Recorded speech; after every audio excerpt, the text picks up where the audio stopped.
Ceci est un livre audio autogénéré par Google. Chapitre 1. Une enfance PROTEGEE. L'Orient est rouge, le soleil se lève, la Chine a vu naître Mao Tse-dong, le sauveur du peuple, celui qui lui apportera le bonheur. Chant révolutionnaire. Bercé par ce chant, je suis né à Shanghai en 1954. La jeune République populaire de Chine avait à peine 5 ans. Le peuple chinois sortait d'une situation politique et sociale d'asservissement. Le Japon avait capitulé en 1945. Le Kuomintang avait été chassé à Taïwan. Et sous la conduite du Parti communiste et de son dirigeant Mao Tse-dong, l'État se reconstruisait sur un mode quasiment militaire. Le pays était régulièrement traversé de gigantesques campagnes politiques qui devaient le transformer. Il y eut la réforme agricole, la nationalisation des entreprises privées, la fondation de la Commune populaire et le grand bond en avant, le mouvement anti-droitier, l'événement dit Siouin et enfin la grande révolution culturelle prolétarienne. Enfant, ces campagnes m'atteignaient peu. Ma famille, une famille citadine, modeste et modérée, n'était pas directement concernée. Avec la révolution culturelle, les choses changeraient du tout au tout. Ma naissance a été guettée avec la plus grande attention. À cette époque-là, c'est seulement au moment de la naissance que les parents savaient si leur enfant était fille ou garçon. Ma famille attendait un héritier. Ma grand-mère ne souhaitait qu'une chose: voir naître un petit-fils qui assurerait la continuité de la lignée ancestrale. La vertu d'une famille se mesure à sa capacité de perpétuer le patronyme. Si une famille est privée de l'héritier mâle qui portera le nom, c'est qu'elle est frappée d'une punition divine, c'est qu'elle a péché dans le passé et qu'elle ne mérite pas d'exister dans l'avenir. Dans le peuple, la pire injure est le tu n'as ni fils ni petit-fils, et la plus grave offense est de dégrader la tombe des ancêtres. En Chine, tout ce qui touche à la famille relève du sacré. Ce que tu es aujourd'hui est né du passé et engendrera le futur. Conception bouddhique de l'existence profondément ancrée dans les esprits. La sœur aînée de mon père avait déjà donné naissance à 6 enfants, 4 filles et 2 garçons, mais pour ma famille, ils ne comptaient pas. Certes, il y avait bien 2 petits-fils, mais ils allaient perpétuer le nom d'une autre famille, pas celui de la nôtre. Le premier enfant de mon père. Quelle responsabilité! Cette responsabilité, elle a toujours été présente en moi, consciemment ou inconsciemment. Née fille, j'ai dû en décevoir plus d'un. Heureusement, ce n'était pas encore l'époque de l'enfant unique. 1 an plus tard est né mon frère, et le soulagement a été général. Un garçon, un beau garçon. L'honneur de la famille était sauf. Ensuite, j'ai eu un autre frère. Être le premier enfant du seul mâle d'une grande famille, cela n'est pas rien. Même si ce premier enfant est une fille de santé fragile, j'ai été chouchoutée par mes 2 grands-mères et mon enfance fut entourée de douceur. On a choisi pour moi la meilleure école maternelle, où, dès l'âge de 5 ans, j'ai été interne. C'est en cyclopousse que ma grand-mère m'y conduisait toutes les semaines, ce qui rendait jaloux mes jeunes frères et mes cousins. J'ai été une enfant exemplaire, appréciée des maîtresses et des parents. Seule restriction: je mangeais lentement, très lentement, si lentement que les maîtresses s'occupaient encore de me faire avaler mon repas quand les autres enfants faisaient déjà la sieste. 20 ans plus tard, elle s'en souvenait encore. On aurait dit qu'elle comptait des perles dans son boy. À 6 ans, je racontais en classe des histoires aux autres enfants et je jouais les premiers rôles dans les spectacles de fin d'année. Mes parents ne recevaient sur moi qu'éloges et compliments, et mes tantes me citaient en exemple à tous les cousins et cousines. J'avais 9 ans quand la directrice de mon école m'a un jour convoquée dans son bureau. C'était en 1963. Il y avait là mon professeur principal et ce furent questions sur questions. Et ma famille et mes parents et mes études et ce que j'aimais et ce que je n'aimais pas. De retour à la maison, j'ai tout raconté à ma mère qui était directrice d'école. Elle a immédiatement pensé qu'il s'agissait d'une présélection pour un concours exceptionnel. Elle en organisait dans son propre établissement. En effet, au retour d'un voyage officiel en Corée du Nord où il avait été impressionné par de très jeunes interprètes, le Premier ministre, Zhou Enlai, avait effectivement décidé de créer en Chine 3 écoles spécialisées pour former de jeunes interprètes en langues occidentales, une à Beijing, une à Shanghai et une autre à Guangdong. C'était une nouveauté, Le russe était jusqu'alors la seule langue étrangère enseignée dans les universités et les lycées. Le recrutement des élèves pour cette formation nouvelle a mobilisé tout le système éducatif. Il y eut d'abord une sélection sévère des enfants de 8-9 ans au niveau primaire et des 11-12 ans dans les collèges. Dans chaque académie avait lieu un examen. Après les épreuves écrites et orales, il y eut un contrôle médical suivi d'un contrôle politique. Les élèves admis devaient avoir une morale exemplaire et une origine sociale irréprochable. Beaucoup d'appelés, peu d'élus. Pour la première promotion, seuls 120 écoliers et autant de collégiens ont été sélectionnés dans la ville de Shanghai qui comptait alors plus de 10 millions d'habitants. 2 tiers apprendraient l'anglais, 1 tiers le français. J'ai été admise dans la section française de l'école annexe de l'Institut des langues étrangères de Shanghai qui comptait 40 apprentis en français, 20 filles et 20 garçons. Nous serions un jour diplomates, nous disait-on. J'étais la fierté de mes parents. Dès notre tendre enfance, nous avions appris que les 2 tiers de la population mondiale vivaient dans une immense misère et que nous, les Chinois, étions des gens heureux, maîtres de notre pays. Le président Mao nous avait sauvés du joug de Chiang Kai-shek, des impérialistes occidentaux, de l'asservissement, de la drogue et de la prostitution. Et maintenant, notre devoir était de libérer tous les peuples opprimés du monde. La tâche était lourde, et long était le chemin pour y parvenir. Mais l'État nous donnait ce qu'il fallait, une école modèle et des enseignants d'élite. Nos professeurs étaient les meilleurs, sélectionnés comme nous dans chaque académie de l'agglomération shanghaïenne, et situation unique dans la Chine d'alors, nous apprenions les langues étrangères avec des native speakers. La première année, il n'y avait que des Anglais et des Français, mais les années suivantes arrivèrent les Japonais, les Espagnols, les Arabes. Chaque année une langue venait s'ajouter. C'était là l'originalité de notre école. Élèves et professeurs, nous étions tous internes. Nous rentrions chez nous le samedi après-midi et nous devions être de retour le dimanche soir avant 7 heures. Mis à part l'apprentissage des langues étrangères, le programme d'enseignement ne différait pas de celui des autres établissements. Le rythme était seulement plus intense. Lever à 6 heures, une demi-heure pour la toilette et le rangement de nos affaires. 6h30, rassemblement pour l'exercice sportif, course rythmée, tout comme les soldats. Il arrivait qu'on nous fasse lever à minuit pour un exercice militaire, courir 3 fois le long de l'enceinte de l'école avec sur le dos nos couvertures encore tièdes. Nous étions astreints à de vrais entraînements. Les habitants voisins de l'école devaient se demander quel était ce film que nous tournions ainsi, en pleine nuit. Une éducation à la dure devait nous rendre aptes à faire face, plus tard, à toutes les difficultés. 7 heures lecture. Tous les matins, hiver comme été, tous les élèves lisaient leurs textes en langue étrangère à haute voix sur le terrain de sport, dans les couloirs, le long de l'enceinte de briques. Ce texte était à apprendre par cœur. Impossible d'y échapper. Le matin, juste avant le petit déjeuner, disait-on, la capacité de mémorisation est maximale. Une demi-heure après, c'était le premier repas du jour. Les cours commençaient à 8 heures. 4 cours de 40 minutes, interrompus par 10 minutes de pause. À 10 heures, gymnastique pour tous sur le terrain de sport. Midi, le déjeuner. Nous rentrions en rang dans la cantine.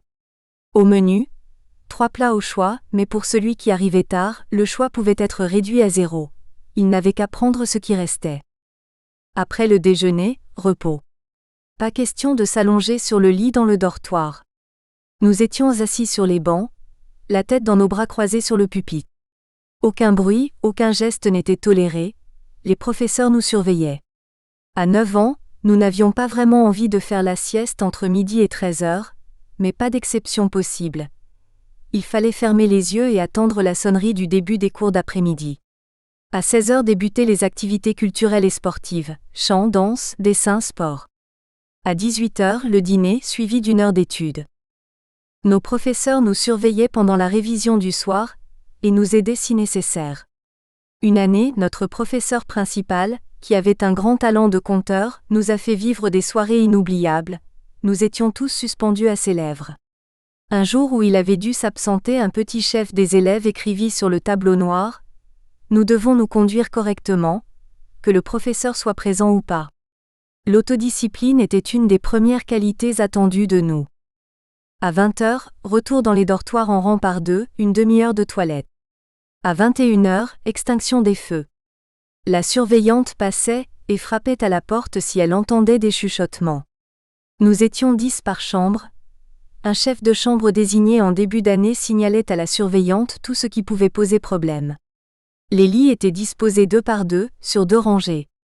Pour éviter les bavardages nocturnes, les occupants de 2 lits juxtaposés devaient dormir en sens inverse. L'école était proche des champs. Les moustiquaires installés sur des tiges de bambou formaient une petite maison dans une grande chambre.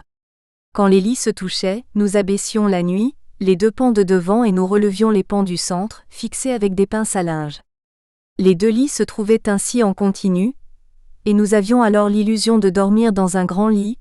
On adorait ces moments de secret. Toutes les fillettes de notre chambre faisaient ainsi, et celles des chambres voisines devaient probablement en faire autant. Le secret a été bien gardé, la surveillante n'en a jamais rien su. Le matin tout disparaissait, les moustiquaires étaient relevés et les lits bien visibles. La surveillante vérifiait si les cuvettes étaient correctement rangées sous le lit, gobelets et brosses à dents inclinés dans la direction voulue, et si les couettes pliées au carré formaient un cube blanc net, pareil au doufi, morceau de pâté de soja découpé au couteau. La semaine était rythmée comme une partition de musique, précise, intense, cadencée, et pas question de se reposer pendant les week-ends. Il y avait des devoirs à faire à la maison, en particulier la rédaction de chinois à rendre tous les lundis sur des sujets du type le jour de la fête nationale, une journée de travail manuel, la personne que vous connaissez le mieux, etc. Ma mère ne pouvait pas m'aider dans mon travail en français, mais le chinois, c'était son domaine et elle y veillait. Je n'ai jamais pu obtenir d'elle l'approbation immédiate d'un texte. Il fallait reprendre, corriger, reformuler, si bien que je terminais mes rédactions à grand-peine, juste avant le dîner du dimanche, après lequel je devais immédiatement repartir. À l'école, les professeurs nous demandaient régulièrement d'avoir sur nous-mêmes un regard critique et de faire publiquement notre autocritique. À 10 ans, surveillés comme nous l'étions, il était difficile de s'égarer, que ce soit en esprit ou en acte. Difficile de trouver de quoi nourrir un reproche. Mais il le fallait. Alors je cherchais. Et j'ai un jour trouvé de quoi alimenter mon autocritique, du moins pendant un certain temps. Je n'aimais pas le gras de porc qui me soulevait le cœur. Or il y en avait toujours un peu dans la viande qu'on nous servait. Jeter de la nourriture ? Impensable. Que faire ? Sous les yeux de mes camarades, je tournais et retournais le contenu de mon bol pour repousser le morceau de gras, mais il fallait bien que je le porte à ma bouche. Je m'arrangeais pour le garder coincé contre ma joue, et je le recrachais loin des regards indiscrets. Bien sûr personne n'avait jamais rien vu, mais il fallait bien que je trouve quelque chose à dire. Alors j'ai rédigé mon autocritique. Comment me débarrasser de cette manie bourgeoise, indigne d'une jeune révolutionnaire ? J'étais sincère, mais cela ne changeait rien. Conscience et volonté ne suffisaient pas. Toujours impossible d'avaler un morceau de gras. Et je recommençais dans l'autocritique suivante, indigné d'être incapable de me débarrasser de ce défaut. Une autre fois, c'est mon incapacité à corriger ma myopie qui a nourri mon autocritique. Je me reprochais de ne pas faire sérieusement la gymnastique quotidienne des yeux, résultat, ma myopie progressait. Or la myopie était chez nous héréditaire. Mon père était myope, ma mère et mes 2 frères l'étaient, et la gymnastique ne pouvait rien y changer. Mais cela n'en restait pas moins un bon sujet d'autocritique. Il fallait toujours faire plus et mieux. Chaque samedi après-midi, nous sortions de l'école par petits groupes avec sur le dos un sac rempli de linge sale. Nous marchions le long de la voie de chemin de fer qui menait jusqu'à la gare centrale de la ville. Nous y rencontrions immanquablement des hommes qui tiraient des charrettes lourdement chargées. Nous nous mettions alors à 2 ou 3 pour pousser la charrette et soulager le pauvre homme. Personne ne nous l'avait demandé, mais l'autodiscipline, le besoin de nous surpasser et la compétition étaient devenus une seconde nature. Nous les accompagnions jusqu'à la gare centrale, 3/4 d'heure de marche à vive allure. C'était beaucoup pour des enfants de 10 ans, mais nous étions fiers de nous. Et de plus, nous économisions 8 fens à chaque trajet. Au bout d'1 an, j'ai pu acheter mon premier livre en français, Lettres venues du Sud-Vietnam. Ces lettres dénonçaient les atrocités du régime et les cruautés des soldats américains. Entre 9 et 11 ans, les jours, les semaines et les années se sont ainsi écoulés. J'enviais mes frères et cousins que j'entendais crier et rire dans la maison, tandis que moi, rivé au bureau de mes parents, j'alignais devoir après devoir, leçon après leçon. Et j'ai alors commencé à détester le français. Oui, tout venait de l'apprentissage du français. Sans ce français, j'aurais pu m'amuser, courir, rire, faire des bêtises, être avec eux tous. Mais l'été de 1966, voilà que se produisit un événement qui bouleversa l'histoire de la Chine, et ce faisant, la mienne. Chapitre 2. La révolution culturelle. Le ciel est grand, l'air est immense, mais sans limite est la bienveillance du parti. Mon père m'est cher, ma mère m'est chère. Mais plus cher encore, m'est le président Mao. Chant populaire. Au début des années 60, la Chine était en voie d'industrialisation et le président de la République, Liu Shaoqi, était aux commandes. L'heure était au développement économique. Les tempêtes des campagnes politiques des années 50 étaient retombées.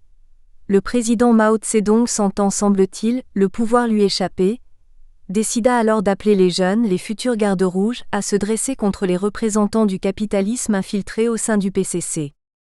Peu avant les vacances d'été de 1966, Mao lança le mot d'ordre « Feu sur le QG capitaliste, voilà mon premier Dazibao », affiche en gros caractères. C'était un coup de tonnerre dans un pays où Mao Zedong était vénéré comme un dieu. Mao était en danger. « Défendons le président Mao jusqu'au sang, jusqu'à la mort », hurlait la foule. Une mobilisation sans précédent nous projeta dans la rue. La scolarité fut partout interrompue. Premier impératif, abattre les dirigeants empruntant la voie capitaliste, ensuite identifier les ennemis cachés parmi nous. Les dirigeants étaient visibles, mais les ennemis dissimulés dans le peuple l'étaient beaucoup moins. Pendant les heures de classe, les professeurs nous faisaient lire des Dazibao, innovation de cette révolution accrochée sur des dizaines et des dizaines de rangées de fils de fer dans l'immense cantine de l'école où les tables et les chaises avaient été entassées sur les côtés.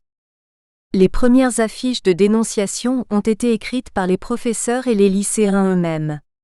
Quand j'y ai vu le nom de mon professeur préféré, Monsieur Pan, professeur de chinois, j'ai eu un choc. Que pouvait-on lui reprocher? Nos professeurs n'étaient-ils pas soigneusement sélectionnés? Tous choisis pour leur probité morale et leur engagement politique? J'avais pour Monsieur Pan une admiration sans borne. Il savait, comme personne, raconter des histoires merveilleuses et nous rendre sensibles à la subtilité des mots, à la beauté des caractères. C'est lui qui m'avait fait aimer l'écriture.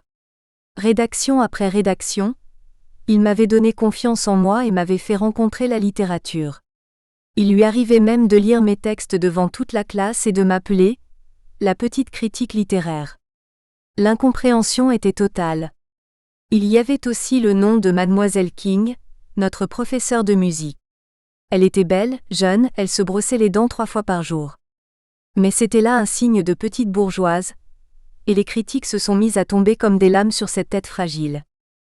Pour nous initier à ce nouveau type de rédaction, le Dazibao, notre professeur principal, Madame Hua, avait pris Monsieur Pan pour cible. Avec beaucoup de patience et de tact, elle nous interrogeait. « Que vous a-t-il dit en classe? N'a-t-il pas introduit pendant ses cours des idées réactionnaires et bourgeoises? N'a-t-il pas incité les élèves à se perfectionner dans la langue, au détriment d'un travail idéologique et politique? » J'avais très peur que celle m'obligeât à prendre la parole. Je n'avais rien remarqué d'anormal dans la façon d'être de Monsieur Pan. Mais la règle était là, 3 Dazibao par personne et aucune exception à la règle n'était possible. Alors, j'ai pris pour cible l'intendant de la cantine que je connaissais vaguement, un Monsieur Touron. Je n'étais pas la seule, beaucoup d'affiches le visaient. Parce qu'il gérait le budget de la cantine, et qu'il était gros. Monsieur l'intendant, pourquoi êtes-vous si gros? Ne serait-ce pas par hasard notre pension mensuelle de 10 yuan qui vous nourrirait? Et que vous détourneriez à votre profit? Je n'avais aucune idée de la valeur de l'argent. Quand j'ai raconté à mes parents ce que j'avais écrit, ils ont été indignés. Tu dis n'importe quoi. Ce que nous, les parents, nous payons, ne suffirait jamais à assurer la qualité de la nourriture qui vous est donnée. La contribution de l'État au paiement de vos repas est très importante. Je n'étais pas très fière de moi, mais que faire? Il y avait un nombre imposé de Dazibao, et il m'était impossible d'accuser M. Pan. Il ne me restait plus qu'à essayer de faire le moins de mal possible. Quelques années plus tard, j'ai croisé dans la rue un petit homme ventripotent qui m'a suivi jusque dans mon quartier. J'ai été prise de panique, c'était lui l'intendant ? Il m'avait reconnu après tant d'années ? Qu'est-ce que j'allais faire ? J'ai compris quelques jours plus tard que cet homme était le père d'une de mes voisines. Mais si j'avais eu aussi peur, c'était bien parce que ces Dazibao pesaient encore sur mon cœur. Ils étaient finalement anodins et noyés dans la masse, invisibles pour tous, mais en les écrivant j'avais trahi ma conscience, j'avais perdu mon innocente tranquillité. Un des slogans des Gardes Rouges était « À père héroïque, fils honnête, à père réactionnaire, fils indigne ». Tel père, tel fils. De là toute une théorie sur les origines familiales et sociales qui divisait la société en deux. D'un côté les rouges, 5 catégories, ouvriers, paysans, soldats, étudiants et commerçants. De l'autre les noirs, 9 catégories.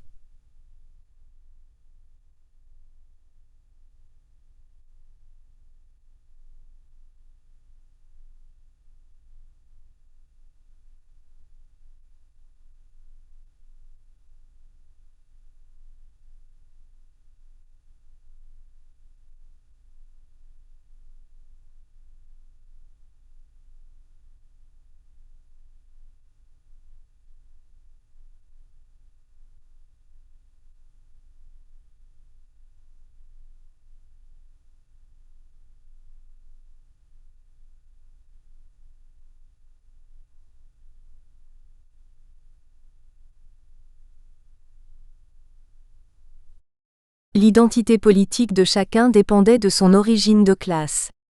Les ouvriers, les paysans, les vétérans révolutionnaires formaient la force vive de cette révolution. Leurs enfants étaient par nature compagnons de route. Les descendants des capitalistes, des propriétaires fonciers, des contre-révolutionnaires, des prisonniers, des rejetés du système communiste étaient dans la catégorie des ennemis, à moins qu'ils ne renient en public leurs propres parents. Ils pouvaient alors devenir des récupérables. Ces repentis ne se contentaient pas d'adhérer sans réserve à l'idéologie communiste et au parti. Ils tenaient à se montrer plus révolutionnaires encore que leurs camarades rouges. Moi, dont le grand-père paternel était gérant d'un grand hôtel et le grand-père maternel un col blanc dans la banque, je n'avais pas de quoi être fier. À l'école, pendant les réunions sur le thème « Se souvenir du passé amer pour apprécier la douceur d'aujourd'hui », j'étais mal à l'aise. Mes camarades pleuraient en racontant les souffrances vécues par leurs parents, tandis que moi, je ne pouvais faire état d'aucun récit de douleur ou de misère qu'aurait connu ma famille. L'unique histoire que je connaissais avait eu lieu pendant la guerre sino-japonaise. La famille de ma mère fuyait l'armée japonaise, et sur la route de l'Exode, une de mes tantes avait eu les oreilles déchirées par un vagabond qui lui avait arraché ses boucles d'oreilles. Mais comment raconter une histoire de boucles d'oreilles, après les récits de mes camarades qui nous tiraient larmes et sanglots? Je restais muette. Je n'oublierai jamais certains regards réprobateurs portés sur moi. J'étais gênée de ne pas trouver un seul témoignage de vraie souffrance chez les miens, et je me sentais un peu honteuse de ne pas appartenir à la classe victorieuse, j'aurais voulu vivre cette fierté. J'étais presque contente que mes grands-pères soient morts jeunes au lendemain de la libération de 1949, et mes grands-mères n'étaient que femmes au foyer donc sans statut social. Ainsi je n'avais pas à me justifier devant mes camarades de n'être pas issue des classes laborieuses. Mes parents n'étaient pas des vétérans révolutionnaires, mais ils étaient membres du PCC. Peu nombreux étaient les parents de mes camarades de classe qui pouvaient revendiquer cette appartenance, et cela me valait une certaine considération. C'est ainsi qu'après les enfants des ouvriers et des paysans, j'ai été à mon tour acceptée dans la grande famille des petits gardes rouges, tel était le nom donné aux élèves du primaire. J'étais donc du côté des révolutionnaires. J'avais droit au brassard rouge. Un brassard que j'ai brodé au fil jaune sur un tissu rouge. Les enfants des contre-révolutionnaires et des ennemis de classe n'y avaient pas droit. Ce qui ne signifiait rien moins que exclus de la société. Cette révolution culturelle a commencé par la destruction du passé. Monuments, symboles, livres, théâtres, vêtements originaux ou tout simplement adaptés au style de chacun, etc. Une seule tenue pour tous, la tenue militaire de couleur kaki ou le col Mao du vêtement bleu marine.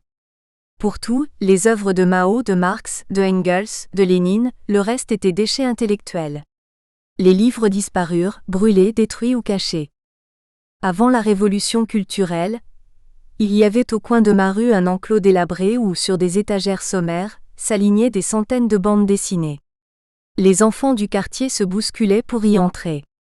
Moyennant un sou, on pouvait lire toute une matinée. Du matin au soir, l'enclos ne désemplissait pas.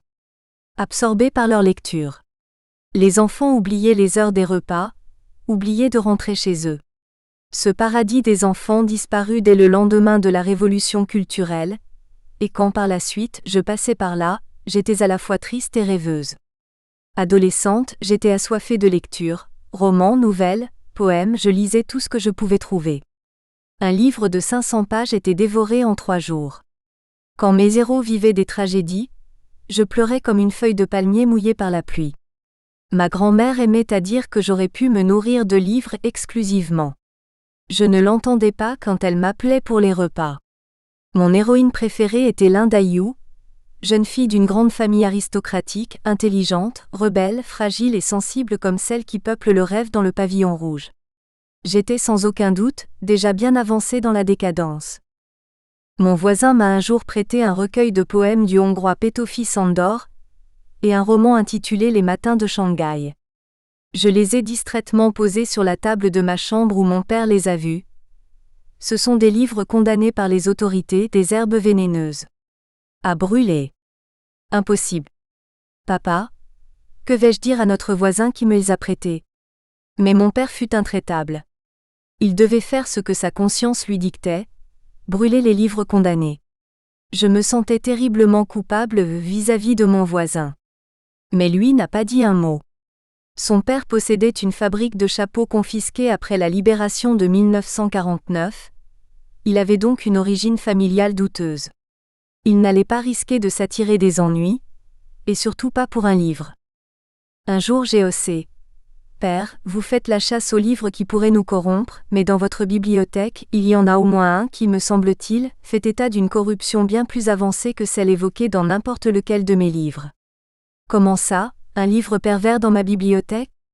Avec une certaine insolence, j'ai pris un numéro du mensuel La Vie de la cellule du parti, une revue officielle interne du PCC, dont un article racontait comment un membre du parti, marié, avait succombé au charme d'une infirmière au corps de diablesse. C'était la première fois que je lisais un récit d'adultère qui, même sobre, n'en était pas moins troublant pour l'enfant de 10 ans que j'étais. Mon père s'est emparé de la revue, l'a feuilletée et d'une voix irritée, sans intérêt, supprimée. Et ne sont alors restées dans sa bibliothèque que des lectures saines. À partir de cet incident, je suis devenue plus prudente, je me suis mise à guetter les allées et venues de mes parents et dès que j'entendais leurs pas, je glissais le livre sous la table ou à l'intérieur de l'oreiller. Ma grand-mère m'observait en secouant la tête. « Aïe, qu'est-ce que tu caches encore? Bon ou mauvais ton livre? » « Chut, grand-mère, ne dis rien, pour eux tout est mauvais, tu le sais bien. » Grand-mère n'approuvait pas toujours mon père qu'elle jugeait trop sévère. Elle avait avec nous une complicité amusée et nous racontait en secret ses bêtises de jeunesse. Il est maintenant si strict avec vous, mais lui, quand il était jeune, il n'était pas mieux que vous, tant s'en faut. Il a même été amoureux d'une danseuse de cabaret, une très belle fille, il est vrai. Votre grand-père ne voulait rien savoir de cette relation, alors notre amoureux n'a rien trouvé de mieux à faire qu'une tentative de suicide. Vraiment, mon père avait fait ça? Je n'en revenais pas. Rien de tout cela ne lui ressemblait. Mon père, communiste convaincu, imprégné des principes de la morale révolutionnaire, lui si rationnel, si rigoureux. S'il avait su ce que grand-mère nous racontait. À l'époque, la rue était un vrai théâtre, au moindre événement, les gens se pressaient en masse. Et des événements, il y en avait en permanence. Les gardes rouges avaient installé des points de passage dans la rue, et contrôlaient les passants. Ils coupaient les cheveux frisés artificiellement, arrêtaient ceux qui portaient des pantalons trop serrés que d'un coup de ciseau, ils ouvraient jusqu'aux cuisses. Ils faisaient se déchausser ceux qui portaient des souliers trop pointus et bien d'autres choses encore. Ces gens s'éloignaient aussi vite que possible, tête baissée, certains les cheveux en bataille. D'autres marchant sur leurs pantalons déchirés, d'autres pieds nus. Ces souris de la rue, comme on les appelait, devenaient alors des proies faciles pour les plus jeunes, ravis de participer aux événements. Les meetings et les réunions rythmaient notre vie quotidienne, et les perquisitions étaient la distraction du quartier. Le bruit des haut-parleurs emplissait l'espace, accompagnant les descentes des gardes rouges chez tous ceux qui étaient considérés comme douteux. Il y avait ceux issus d'une famille riche, ceux au passé réactionnaire, d'autres qui avaient une mauvaise vie ou une pratique religieuse secrète. Dans mon quartier, les gardes rouges arrivaient souvent à la tombée de la nuit. Ils faisaient irruption chez des gens dont les voisins ignoraient tout de leur vie passée. On entendait des cris, des fracas, des pleurs et on apprenait alors qu'une telle était autrefois chanteuse de cabaret, donc prostituée, un autre ancien toxicomane, un autre homosexuel. Des familles riches ont vu leur mobilier de valeur embarqué dans des camions, leurs maisons fouillées de fond en comble, leurs parquets soulevés, leurs murs défoncés. Les gardes rouges vidaient même des bouteilles de sauce de soja ou des seaux de charbon pensant y trouver de l'or caché. Dans mon quartier, ces perquisitions ne donnaient pas grand-chose, c'était un milieu plutôt modeste et l'ardeur des gardes rouges s'épuisait vite. Ils repartaient rapidement, mais leur visite n'était pas sans conséquences. Les habitants du quartier se sentaient alors investis d'un devoir de justicier. Ne devaient-ils pas soumettre au contrôle des masses, ces voisins réactionnaires pervertis par l'ancien système ? Pour les rééduquer, on leur faisait balayer les rues, on les obligeait à venir pointer au comité du quartier. Ils étaient sommés de garder la queue entre les fesses, comme on disait, d'être dociles et d'avoir une conduite irréprochable. Si l'ennemi ne s'avoue pas veineux, nous l'anéantissons. Il ne serait venu à l'idée de personne de rire ou de plaisanter de tout cela. La peur s'installait. À la maison, chacun assurait. Nous espérons que vous avez apprécié cet aperçu. Pour continuer à écouter ce livre audio sur Google Play Livres, utilisez le lien dans la description de la vidéo.